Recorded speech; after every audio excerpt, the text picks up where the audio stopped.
Aquí les daremos el camisón del hospital, porque ya saben que es muy sexy, ¿eh? Lo digo para que cuando estén mejorcitos les vamos a hacer poner su pijama o su camisón para salir al pasillo para que no hagan striptease, ¿vale?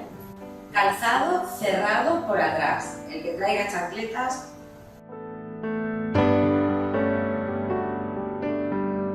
También les digo que les vamos a estimular para que hagan lo que pueden hacer. ¿Por qué? Pues porque lo que dan de la rodilla, fíjate, madre mía, que me lo de la rodilla, fíjate que ventaja y qué cosa que llevo, ¿no?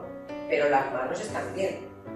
¿Qué quiero decir? Que pueden comer y que se pueden peinar, ¿vale? Oye, ¿qué mano me da? Dame, no. Porque se puede hacer uno, lo tiene que hacer uno, ¿vale?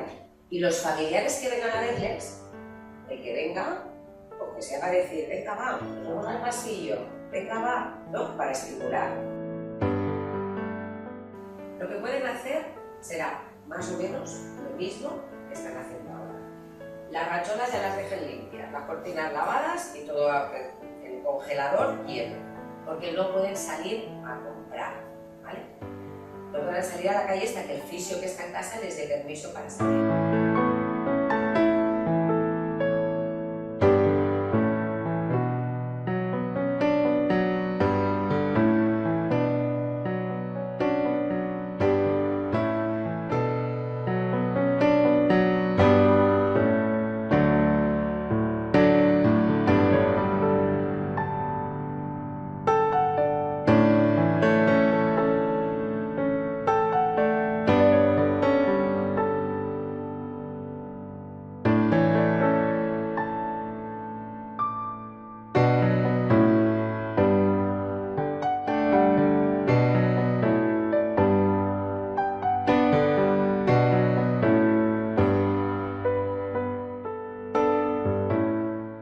Darle el conocimiento al paciente y al familiar para poder afrontar de una forma exitosa el proceso quirúrgico que van a tener.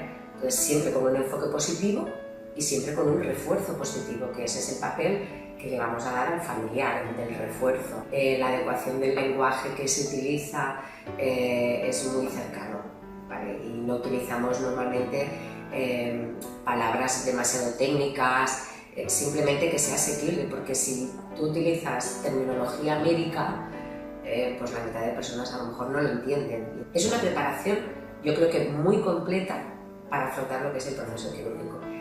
Y no podemos quitar todo el estrés que se supone, pero sí podemos minimizar todos esos riesgos.